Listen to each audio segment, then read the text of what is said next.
নূর তখন কাঁদতে কাঁদতেই বলল, হিরো। আর কিছু বলতে পারল না। তার আগেই আবির বলল, জানতাম এই আদি বর্জাতির কাজ তোমাকে কাঁদানোর পেছনে। আজ তো ওই আদিকে আমি ছাড়বো না।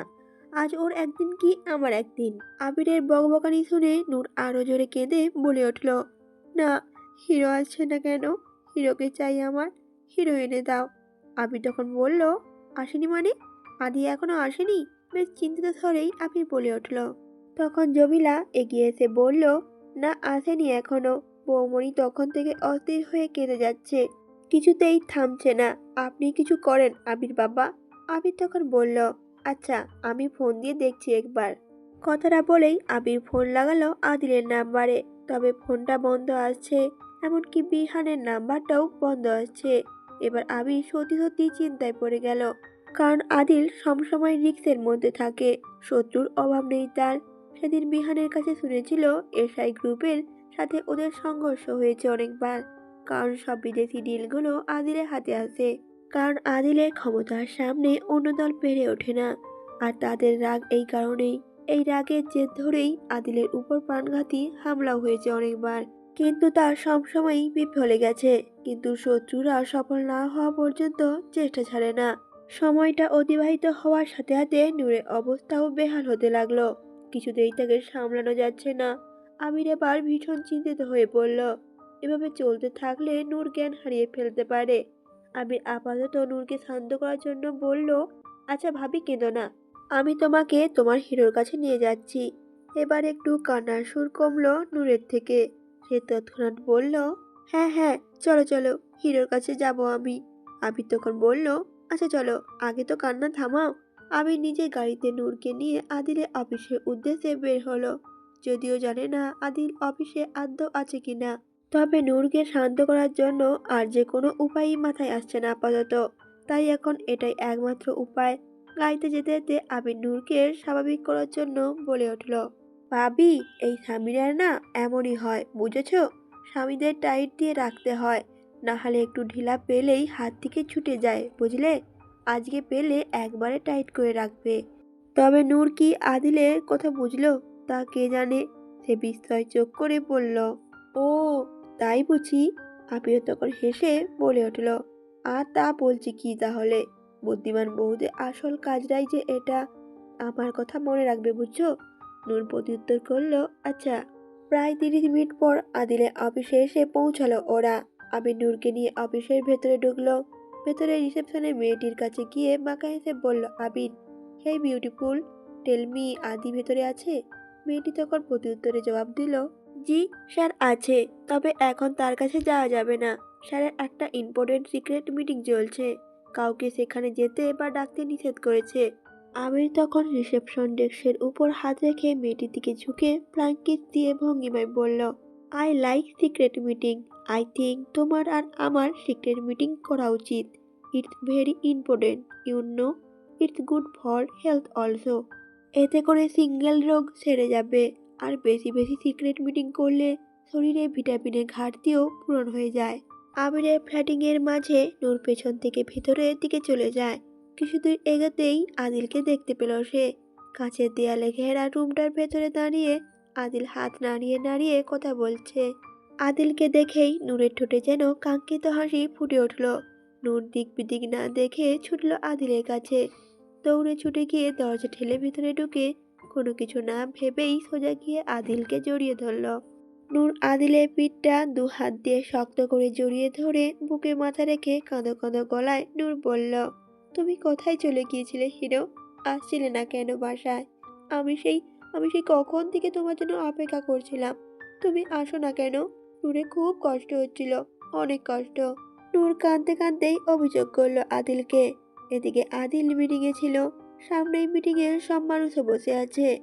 এমন অবস্থায় নূর এভাবে হুট করে এখানে চলে আসায় আদিল প্রথমে অনেকটাই অবাক হয়ে যায়।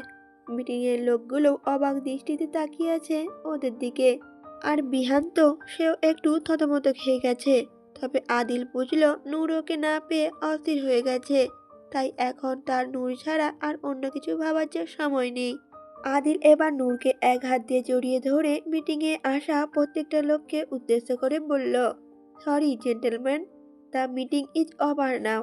কথাটা বলেই আদিল নূরকে নিয়ে মিটিং রুম থেকে বেরিয়ে গেল। বিহানও সিচুয়েশন বুঝে সবাইকে বুঝিয়ে বলার চেষ্টা করলো। আদিল নূরকে নিয়ে নিজের কেবিনে এলো। নূর তখনও আদিলকে শক্ত করে জড়িয়ে ধরে আছে আর ফুপিয়ে কাঁদছে। আদিল নূরকে তখন 2 হাত দিয়ে নূরের মুখটা আলতো করে ধরে আদুরে গলায় বলল, আদিল মাই অ্যাঞ্জেল, কাঁদছো কেন? এই দেখো আমি তো এখানেই আছি তোমার কাছে। নূর তখন নাক টেনে বাচ্চাদের মতো ফোপাতে ফোপাতে বলল আদিলকে, তুমি আসনি কেন? নূরের কষ্ট হচ্ছিল, এতগুলো কষ্ট হচ্ছিল। এই যে এখানটায় ব্যথা হচ্ছিল অনেক। আদিল মায়াময় দৃষ্টিতে তাকিয়ে রইল নূরের মুখ পানে। তার অ্যাঞ্জেল তাকে ফিল করতে শুরু করেছে। তাকে না পেয়ে ব্যাকুল হচ্ছে। এ যেন পরম প্রাপ্তির সমাহার আদিলের জীবনের। আদিল এবার নূরের কপালে কপাল ঠেকিয়ে প্রাপ্তিময় হেসে বলল, তাই আমাকে না পেয়ে কষ্ট হচ্ছিল তোমার বুঝি? প্রতি উত্তরে নূর ঘাড় নাড়িয়ে বলল, হ্যাঁ হচ্ছিল তো অনেক।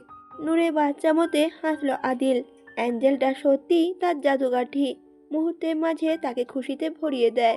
এই যে এতক্ষণ ধরে টেনশনে ছিল আদিল, তার শত্রুপক্ষ তাদের ক্ষতি করার জন্য নতুন নতুন চাল চালছে। আদিলের বিজনেসের ক্ষতি করার চেষ্টা করছে। মূলত এসব নিয়েই মিটিং চলছিল এতক্ষণ। আদিল বিশ্বস্ত পার্টনারের সাথে মিটিং চলছিল এতক্ষণ। এ কারণে সেফটির উদ্দেশ্যে ফোনটা বন্ধ ছিল সবার। তবে নূর আসতেই তার সব টেনশন যেন মুহূর্তের মধ্যেই গায়েব হয়ে গেছে। এখন আদিলের মন মস্তিষ্ক জুড়ে শুধু খুশিময় প্রশান্তির ছায়া। আদিল নূরকে পাঁজা করে তুলে নিয়ে তার কেবিনের নিজের আসনে বসিয়ে দিল। তারপর নিজেও নূরের সামনে হাঁটু করে বসলো আদিল। নূরের 2 হাত নিজের হাতের মাঝে নিয়ে চুমু খেলো তাতে। নূরের 2 হাত নিজের দুগালে চেপে ধরে আদুরি গলায় অপরাধী সুরে বলল আদিল, হিরো অনেক বড় ভুল হয়ে গেছে আমার অ্যাঞ্জেল। হিরো অনেকগুলো সরি। আর কখনো এমনটা ভুল করবে না। কখনো আমার অ্যাঞ্জেলকে কষ্ট দেবে না। আর কান্না না করলে তাহলে একটা জাদু দেখাবো তোমাকে। নূরে ভাই চোখ বড় বড় করে কৌতুক কণ্ঠে বলে উঠল আদিলকে, জাদু? কি জাদু বলো না? আদিল তখন প্রত্যুত্তর করল, হ্যাঁ জাদু, এক্ষুনি দেখাচ্ছি তা। আদিল উঠে দাঁড়িয়ে একটা গদি চেয়ারে জোরে একটু ঠেলান দিল। সাথে সাথে চেয়ারটা গোল গোল ঘুরতে লাগলো। তা দেখে বিস্ময়ে আনন্দিত হয়ে গেল নূর। আদিল বরাবর ঘোরাতে লাগলো আর নূরও অবাকে আনন্দে খিলখিল করে হাসির ঝর্ণা ঝরাতে লাগলো। আদিল এবার মুখটা নামিয়ে 1 হাত নূরের কানের কাছে নিয়ে তার কপালে পরম ভালোবাসায় চুমু খেয়ে বলল, আমার জাদুর ময়না পাখিটা। হঠাৎ দরজায় কড়া পড়ল। আদিল উঠে দাঁড়িয়ে বলল, কাম ইন। দরজা ঠেলে ভিতরে এলো অফিসের এক ফিমেল কর্মচারী। আদিলের উদ্দেশ্যে বলল, স্যার এই ফাইলে আপনার সিগনেচার লাগতো। এটা হলেই মেল সাবমিট করে আমি চলে যেতে পারতাম। আদিল তখন বলল, ওকে আনুন। মেয়েটিও এগিয়ে এসে আদিলকে ফাইলটা দিল। আদিল ফাইল চেক করছে আর ফাঁকে ফাঁকে নূরকে দেখছে। নূর তো আপন মনেই চেয়ারে ঘুরছে। আদিল ফাইলটা দেখা শেষে সিগনেচার করে মেয়েটিকে দিয়ে বলল, এই নিন, সময় অনেক হয়ে গেছে, আপনি এখন বাসায় যেতে পারেন। মেয়েটি তখন প্রত্যুত্তর করল, ওকে স্যার। মেয়েটি ফিরে যাওয়ার জন্য ঘুরে দাঁড়াতেই আচমকা ফ্লোরে কার্পেটের সাথে তার হিলটা বেঁধে গিয়ে পড়ে যেতে নিল মেয়েটা। আচমকা এমন হওয়ায় মানবিকতার মনোভাবে আদিল মেয়েটাকে পড়ে যাওয়া থেকে বাঁচাতে মেয়েটার 2 কাঁধের পেছনে হাত ঠেকিয়ে তাকে বাঁচালো। মেয়েটিকে দাঁড় করিয়ে বলল আদিল, ইউ ওকে? মেয়েটিও প্রত্যুত্তর করল, জি স্যার, সরি। আদিল বলল, ইটস ওকে। মেয়েটি তখন চলে যেতে চাইলে আরেকটা সমস্যা হলো। মেয়েটি কিছু চুল আদিলের শার্টের বোতামের সাথে লেগে গেছে, যার দরুন চুলে টান লাগায় আবারও মেয়েটি আদিলের কাছে আসতে বাধ্য হলো। মেয়েটি তখন দ্রুত আদিলের বোতাম থেকে চুলগুলো ছাড়ানোর চেষ্টা করতে লাগলো। ফলে অনেকটা কাছাকাছি আসায় আদিলের বেশ অস্বস্তি হচ্ছে।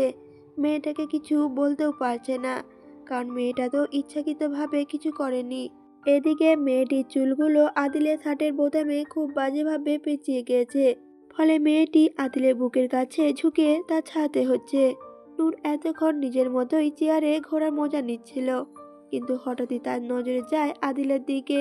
পেছন থেকে দেখে মনে হচ্ছে মেয়েটি আদিলকে জড়িয়ে ধরে আছে। তা দেখে নূরে কেমন জানি লাগলো হঠাৎ। এই চেয়ারে ঘোরা তার মজাটা ভালো লাগছে না মোটেও। তার ভেতরে হঠাৎই কেমন রাগের উৎপত্তি ঘটলো।